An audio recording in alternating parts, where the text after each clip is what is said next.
Hello, welcome to another episode of the Icarus Idea. Thank you very much for listening to this quite special episode. There are 3 places in this country where you can study industrial design engineering, and these educational programs are carefully created, of course, such that eventually we, me, and all other industrial design students become a good and valuable industrial designer. Now, what we're going to find out today is what the people that actually make these programs want us to be after we finished it. So what do they intend or expect us to be after finishing an entire study? And what are the differences between the 3 studies? As always, let us know what you think. Leave a comment, leave a like, subscribe, all the YouTube stuff. But above all, as always, hope you enjoy.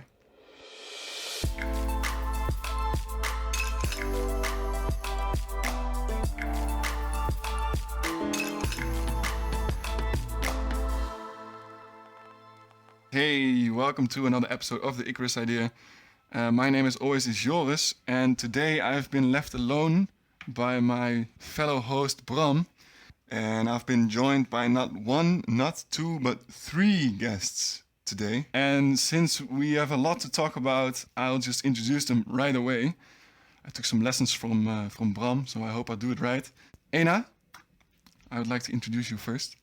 After studying industrial design at the TU Delft, you went into industry, where you said it yourself, you basically haven't designed anything, but you definitely were a designer. You worked at, let's say, the big boys, such as Unilever, Philips, and now you are innovating and leading the design engineering faculty at the TU Delft, not as program director, but as dean. So, welcome, Ena Voûte. Thank you very much for being here.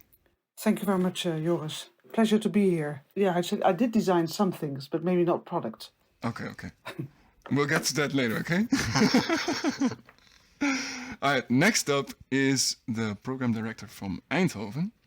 And when preparing this discussion with the program director, he basically had only one question for me. That was, how do you want me to interrupt people? Should I raise my hand, or do you just want me to go all in? He studied in Delft, but he cheated on his alma mater and is now working on the aesthetics and expressivity of interactive products with programmable material qualities, something I hope we might get into later as well. And simultaneously, he is graduate and bachelor program director of industrial design in Eindhoven. Miguel Bruns, thank you very much for being here. Thank you, Joris, for the invitation. It's a pleasure. Then, the final guest is from the home base of the Icarus Idea. I have to be impartial, but I cannot deny my roots. Surprisingly enough, the program director of industrial design engineering in Twente has studied and worked in the field of applied mathematics. He has a respectable 33 years of experience at the University of Twente and is since a little over a year supervising the program of industrial design engineering there. So, Willem Polderman, thank you as well for being here. Thank you, Joris, for the invitation. It's my pleasure to be here. No, it's definitely my pleasure to host all 3 of you. I hope you're all doing well. I hope you're all excited. First, for the listener, how this is going to work, or how it's hopefully going to work. I'm going to be moderating the whole show, such that these 3 don't, let's say, hurt each other. And I will throw in a statement or a question, and then we have about, let's say, 10 minutes to discuss it. And then we'll move on to the next one, and hopefully at the end we have a clear idea of what it is that you expect us to be after finishing industrial design. Now, that's a lot of Joris talk. Let's get into the first statement. I think this is a quite interesting one. There's a stereotype, of course. We are here with Delft, with Eindhoven, with Twente. And there are, of course, stereotypes. In my experience, Delft is very broad, very general. Twente is more manufacturing or engineering. And Eindhoven, well, Willem and Miguel, we discussed it beforehand as well, is more into the electronics direction. Do you think these stereotypes are true? And does anyone want to start? Certainly not, but... Good, in that case, Miguel, have a go. Well, of course, I have been around in Delft, and it's a long time ago, but I will speak for Eindhoven since I've been there for the past 12 years. And indeed, when our department started, electrical engineering was one of the important factors in place. But our department, the mission of our department, is to educate students in the design of systems with emerging technologies in a societal context. So while indeed electronics is an important factor, our program really bridges industrial design with different engineering disciplines and human-computer interaction. So recently we're very much working in the area as well of artificial intelligence, data science, and some of us are even working in the area of chemical engineering and biomedical engineering. So electrical engineering, there are indeed many electrical engineers in our department, but it's just a part of what we do. Okay. Jan Willem, Ena, what do you think of the stereotypes that I just threw at you? Well, Joris, if I may, Absolutely. when you say the UT is mainly about manufacturing, I don't completely recognize that. And especially in the bachelor's program is also very broad, as it should be. And in the master's, we have 3 different tracks covering also a wide range of application fields. And if it should be something, then we fit into the slogan of the University of Twente, namely high-tech human touch. So what we do is high-tech, but always in the interest of people and society. And industrial design engineering in Twente is relatively young. It was founded, I think, in 2001 or 2002. It emerged from mechanical engineering, just like in Eindhoven, I just learned. And of course, you can still see that the people from the beginning are from that area. Electronics is not something we are very profound in, certainly not, but mechanical engineering, you can go into that direction. Manufacturing plays an important role, but it's not all that we do. In fact, as you explained in the introductory part, my background is in applied mathematics. In fact, my background is in pure mathematics, but that's a long time ago. So I switched to applied mathematics, and then I switched partially, at least, to industrial design engineering. When I started, I had a pretty naive and quite ignorant idea of design engineering, industrial design engineering. I thought it was about manufacturing and designing beautiful things that could of course be used, like chairs and tables, and things that I have in my home. But over the last year that I was a program director, I learned that the application field is in fact unbounded. And we try to cover not all these areas, but many of these areas.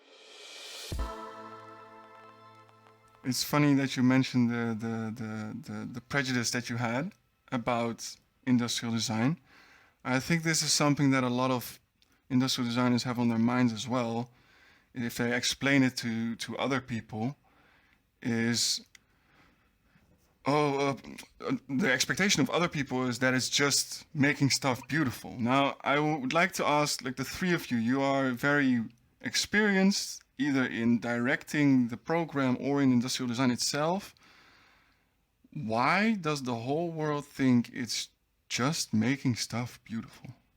Well, maybe I may reflect on this. I think it is probably because we haven't explained it well enough what the industrial designers are for. It is where we originated, I think, at least in Delft, product design. But a product needs to be working well for users, and it needs to be fabricated, needs to be made, and it needs to also serve an organization. And I think the skills that have come out of this actually are still flourishing. So this integral thinking, in Delft, we think from the people end, the technology end, but also the organizational. How do I actually in the end implement an innovation in an organization? How do I run the processes?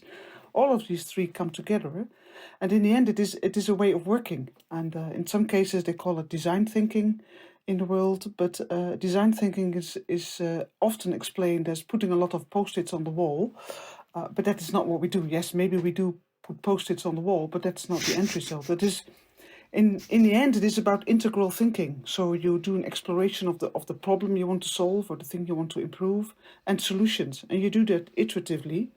And in the end, you will see that the solution and the problem space are coming together in an integral solution. Because very often, when you want to change something, you cannot serve 5 solutions. It needs to be one, and you can learn along the way. So I think, why do they not understand it? Because we have not explained well enough what we are from and what we are doing. I think there is also another reason, that's that in the outside world, design as a noun has a different connotation. When you talk to somebody who says, "Oh, I really like design," what they mean then is, in most of the cases, that they like modern furniture or modern lighting, things like that. That is the confusion, I think. I think, and because engineers design, I mean, that's the whole principle of engineering, that they design and create elements, but indeed the connotation may be wrong. I think what is important is that what designers do is that they try to use technology to address societal challenges, and they do this by creating oftentimes artifacts or experiences. And these artifacts or experiences, in some cases, if they're at the, let's say, early stages of the design process, at the fuzzy front end, they take the shapes of prototypes, sometimes speculative prototypes. In order to attract the attention, they need to be made in such a way that people will actually be triggered by them. So by making them beautiful, as you say, they attract the attention and they get people engaged in the conversation. So there, perhaps, there can be a way of seeing it as being something beautiful, but the essence is creating something using an emerging technology that tries to address a societal challenge and doing it in a convincing way. And this convincing way can be misinterpreted as being something beautiful. But Miguel, may I ask you something? Sure. This is also what electrical engineers do, and computer scientists. They also create. Yes. So what then is so special about industrial design engineers? So in my view and in my experience with working with electrical engineers and mechanical engineers, is that industrial designers have a much better understanding of, as Ena put it, the user, the people that will use the technology, as well as the organizations in which the technology needs or the designs need to be incorporated. And while perhaps the more innovation management people are involved more on an organizational perspective, the HTI or psychologists are involved more on a user's level, the designers actually try to connect the three disciplines together through the artifacts that they create. But as an individual, you cannot cover all these different disciplines that you try to combine. So does that mean that as an industrial designer, you are more often than not part of a interdisciplinary team? Well, if I may react to this, yes, of course, I think industrial designers are always part of an interdisciplinary or maybe even a transdisciplinary team. And I think we need the in-depth knowledge of the real the scientists that are focusing on a certain technology. We need their depth, but we need to understand the basics of it to be able to have discussions with them on how we can use it or how we can maybe adapt it to make it more useful to others. So one doesn't exclude the other. We need each other in the end to develop it, and designers can either come from a technology and see what we can do with it, but they can also come from the people end and say, okay, which technology, or maybe it's not even a technology, can help me solving this problem. And designers in the end should be able to capture both And when they don't have enough knowledge of a technology, they will go and feed their interest and their curiosity and get to know the basics of it, so they can tap into the knowledge, the deeper knowledge that maybe somebody else has. Okay. And then I think, Yeah. I'm gonna interrupt all of you because I'm a good moderator and that's what's gonna happen now. But let's summarize why people think that we only make stuff beautiful. Ena, you suggest that it might be because we do not explain well enough what we do. And then Jan Willem says, well, maybe the outside world has a different connotation of what design means. And then Miguel, you come in with what I think is quite interesting and maybe relates to both these statements. That the essence of what we think is design, so the user compatibility, the manufacturability, the organizational integration of a product, etc., all that stuff, we present that, or the artifact that embodies that, has to trigger people, and to do that we make it beautiful, for example. And in this way we create that different connotation. What I find interesting, Miguel, you mentioned that you use technology to address societal challenges.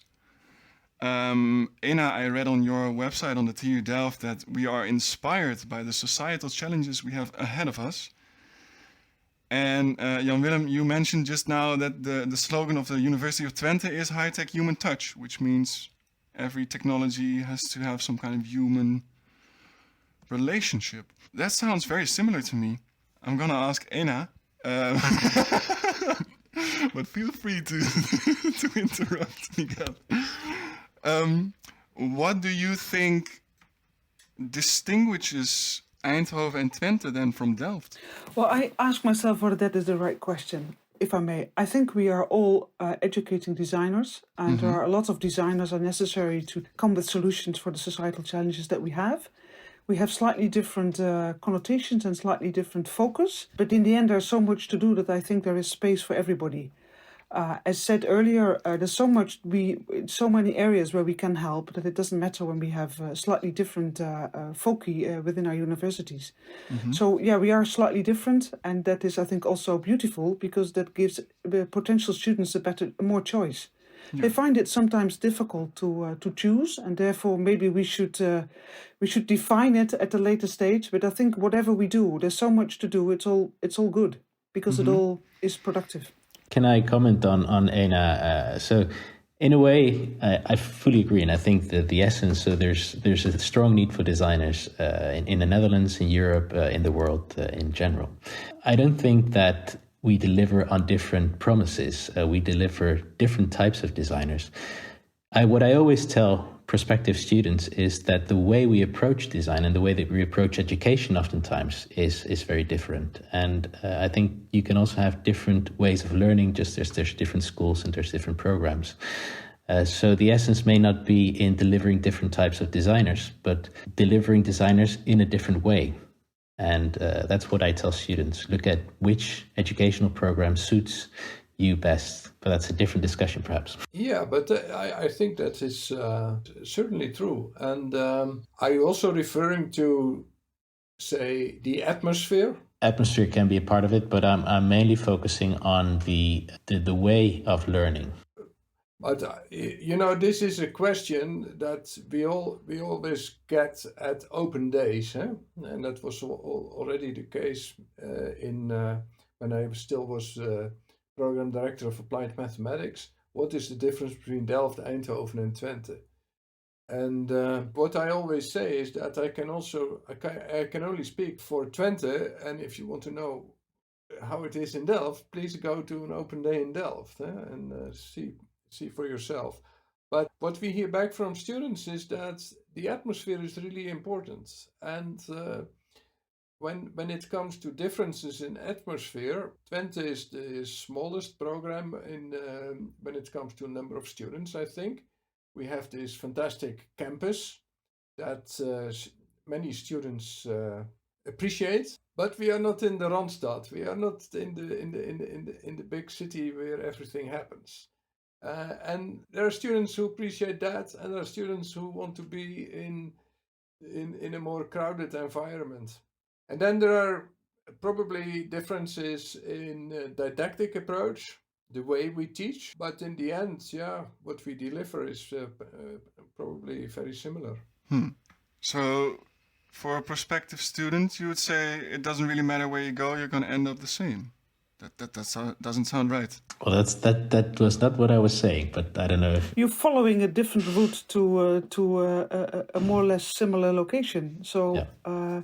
and you have to find the road that suits you best. Some like it more scholarly, the other ones like it more individual. Some like more technology, some like more of the people side to it. And I think all our education gives the possibility to find out what is good for you.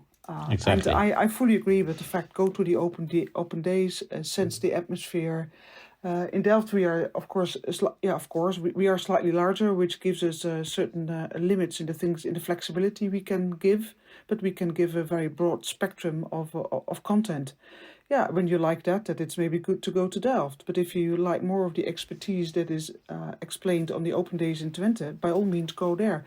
I think I always say you have to go there what you really love and what feels good and what thinks good. So the logic as well as the heart have to come together and just go there, because you have to work with it for the next 40 years. So find something you really enjoy. And whichever they choose is right as long as it suits them. Yeah. Sure. Yeah. If the goal is to develop people, well, if the end result is similar, and what you just mentioned is that the goal in all three of these educations is to develop yourself as a designer. Well, the past two episodes we talked to Koen van Ham from Lightyear and Jelle Chabes, the design strategist at Hyundai, and both were quite, let's say, I don't know if passionate is the right word, but they said you can't really develop yourself fully just with the education. You need to participate in extracurricular activities. I know Koen did a wonderful job by participating in the World Solar Challenge, and I always encourage all my students to engage in extra activities beyond the program itself, whether it is presenting their work at the Dutch Design Week, doing an internship, or participating on a student team. I think this really helps them to also understand what the outside world is expecting from them as designers, and they can strengthen their profile by undertaking these activities. I have to say, Joris, I can't agree more. I mean, there's so many hours in a day, so learn as much as you can, and studying is one part of it. But being part of other teams teaches you other things, and the more you actually get experienced with, the better you are, the more you grow, I think, as a person, and the more your skills grow. So I can only agree with that. And whatever it is, find something you like and something to which you have access. And go out and do it. You're only young once, and then afterwards you can say, I liked it or I didn't, but you learned a lot anyhow. Later in life, it becomes more difficult to spend time on things that actually are not working for you. So try and do as much as possible at an early age to find out what you are and what makes you thrive. I also agree. Of course, you can also be the type of student that only studies like 50 hours a week or more, and you will become very proficient in your discipline, but you will perhaps also be a bit isolated in other aspects. So extracurricular activities, I also encourage them. And I'm also thinking of students who take a board year, and they more or less stop their studies for a year to be in the board of, in the case of Twente, of TUDelft, for instance. And I think it's extremely useful to do these things. So pointed out quite a few things that you can learn from these extracurricular activities.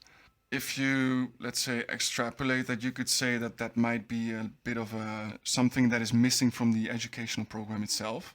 In all honesty, what do you think are the weaknesses of either each other's programs, that would be, or your own program? Yeah, I know this is going to be a hard sales pitch, but Well, I don't mind actually answering this question. I think in Delft we have a very broad program and we have a lot of choices that you can make.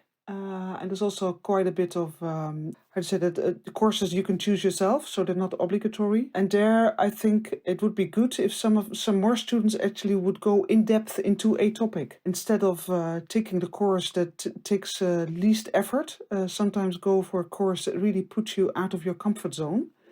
And there, I think it would be wonderful if we can find ways to bring more students to go out of their comfort zone. Okay. What about the others?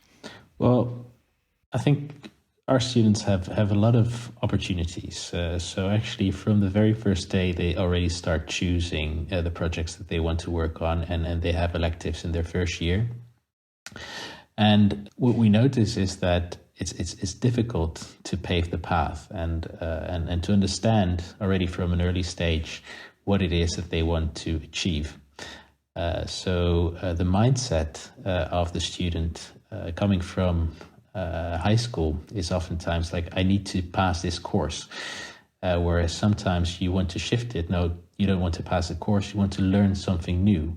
And I think we can do a much better job at bridging this gap from passing a course towards learning to become industrial designers and learning to become the industrial designer that you wish to become, and making it more understandable what the strengths of the program are in that sense, and how they can choose their path. That's a very good point, Miguel. If I look at the bachelor's program in Twente and in IDE, but you see it also in other programs, there is an interaction between what students do and what teachers do. And I think students learn from what they do, not from what teachers do.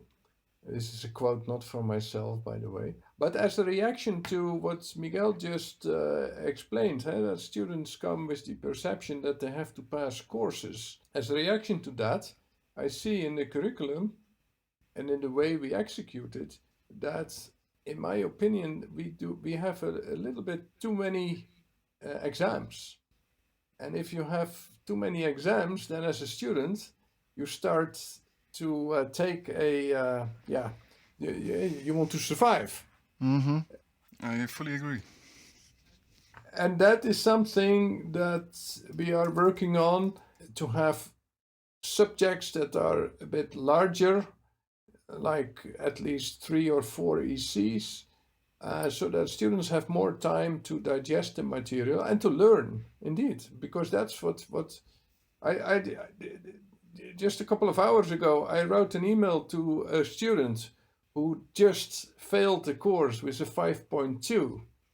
And he tried, we all know that, he tried to get some more points so that he would pass with a 5.5, which didn't happen, by the way. This was a mathematics subject.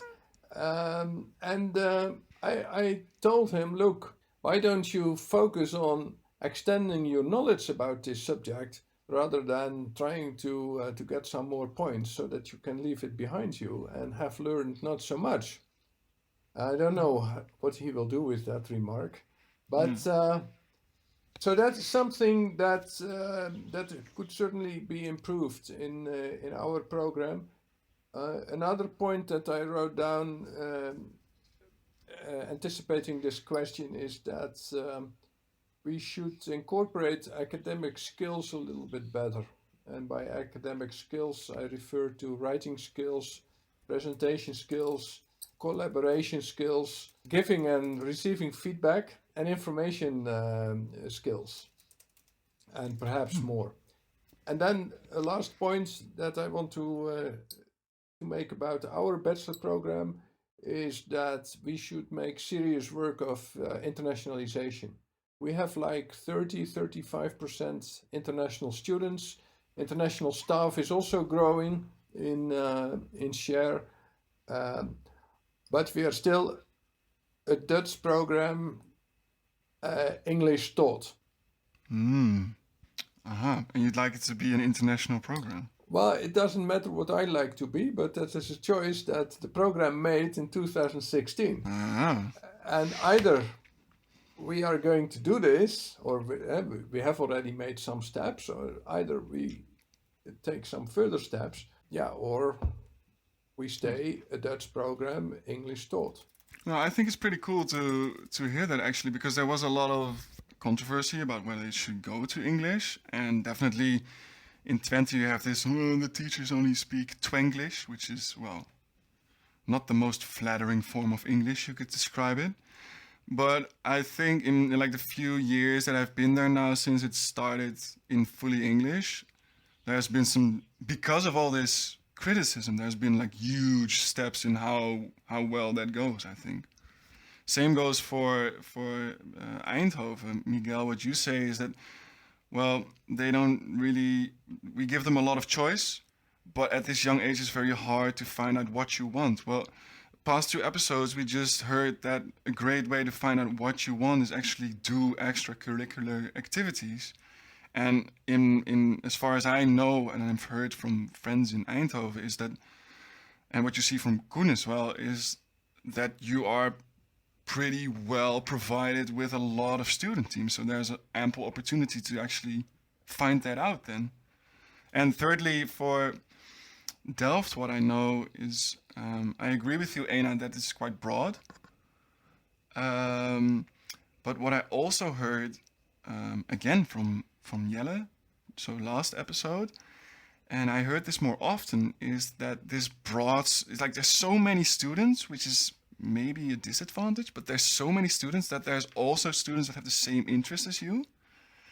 And what I found special about Delft is that then somehow these students find each other and they become these like groups where they push each other to, hey, what are you doing? No, what am I doing? Oh shit, he's doing something really good. Now I need to do something really good. And like push themselves to become better. So I think, first of all, thank you for the honesty in the weaknesses. But I think on all these 3 examples, it's good to see that you're also like actively improving on them. So I think that's pretty cool.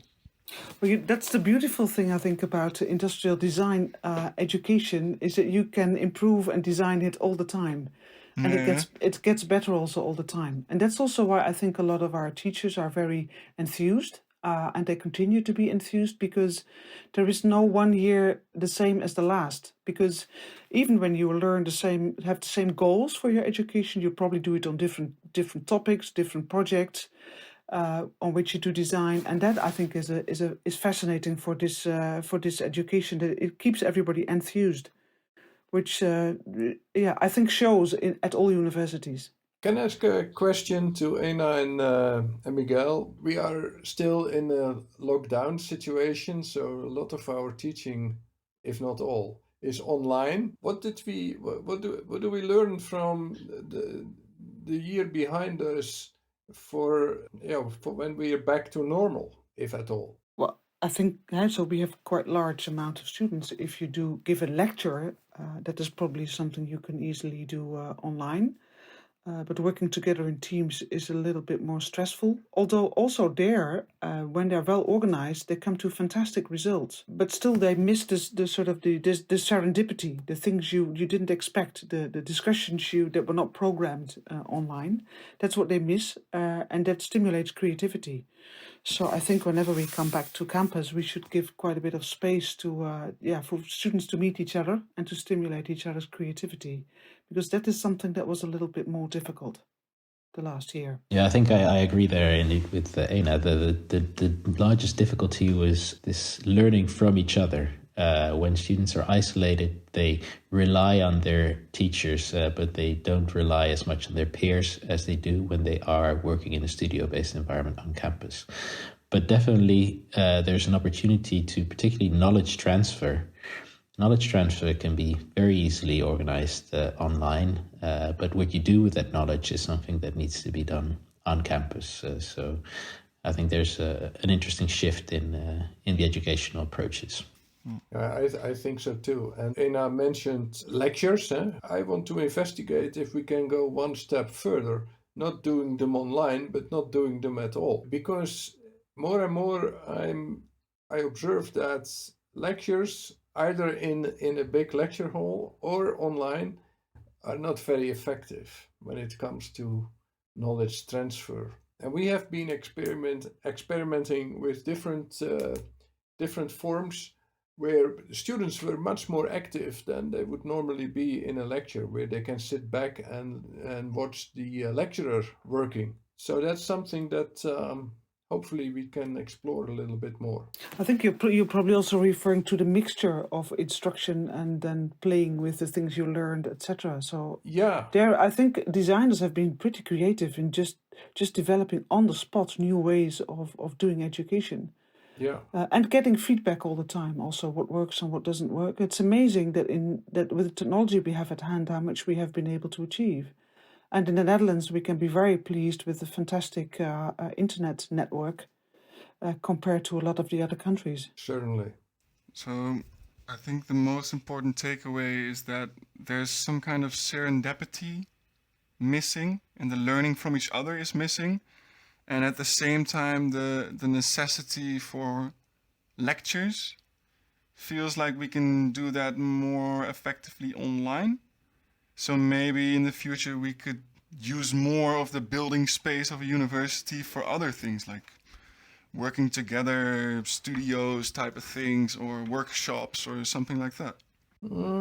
I do not fully agree. I'm not so much in favor of replacing the traditional lectures by online lectures. I think Okay. we should search for a completely different approach.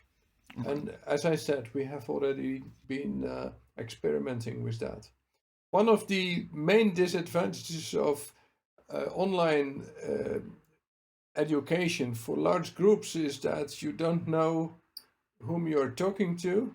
You don't see them. You have no idea what they're doing. I must admit that sometimes in a big lecture hall, it's also a bit like that. You have no idea what they're doing. But yeah. We even envisioned a situation where maybe the lecturer is in a room with, say, 20 to 50 students, so not that many, and the rest follows the lecturer on campus, just through their own computer, and then after the instruction or whatever you call it, they go and continue with group work. So it becomes a sort of blended approach. Yeah. Yes, thank you. I'm gonna cut it off here because we're overdue on time. I think we got quite a cool view of some strengths, some differences, some weaknesses in the different study programs in the Netherlands, which I'm pretty happy about. But I feel like there's a lot of similarity as well. All of these three educational programs they provide you, let's say, with methods and tools to solve societal problems and be this bridge builder to all the expertises that you might need to solve that, and to society itself. And I'm pretty glad to see that all of you are working actively on the weaknesses that you admitted on having. And I think one of the most important criteria then remains is the atmosphere in the different universities, which can be appealing to any person individually. But you're all, working pretty hard on allowing students to develop their own path and assist them in that. So as a humble student, I can say that I'm very happy with the image that I got from these three educations now. And with that, I would like to thank all three of you very much for your time, for your insights, for your opinions, for the discussion, everything. Listener, you listening, thank you very much for listening. As always, leave a like, leave a comment, subscribe, all the YouTube stuff or the Spotify stuff, wherever you're listening. If you have any questions for us or for educational directors, you can send them to us and we'll see if we can discuss them with them.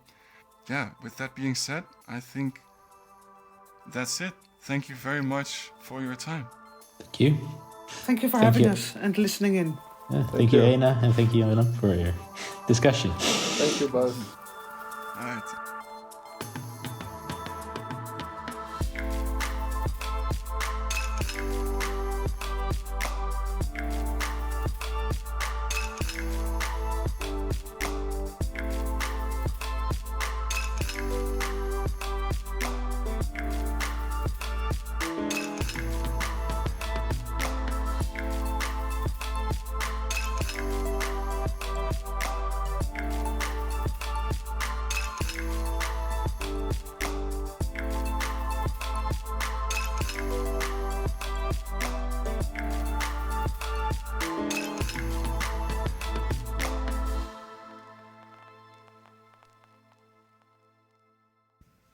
Alright, and then don't you? And yeah, chung chung chung. That's the level of editing we're at. Chung chung chung.